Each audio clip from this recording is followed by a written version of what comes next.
नमस्कार किसान भाइयों। ये देखिए कि बिल्कुल नया जुगाड़ है। ये हाथ की रेक है।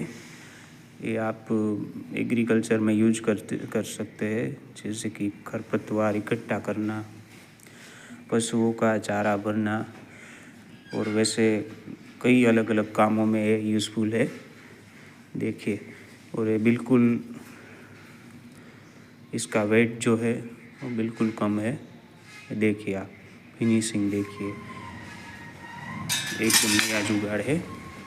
इसे पेंट किया हुआ भी देख के बताता हूँ आपको। देखिए कैसी लग रही है। बहुत ही यूनिक और बहुत ही उपयोगी है किसान भाइयों के लिए। देखिए, आप भी ऐसी बना सकते हैं।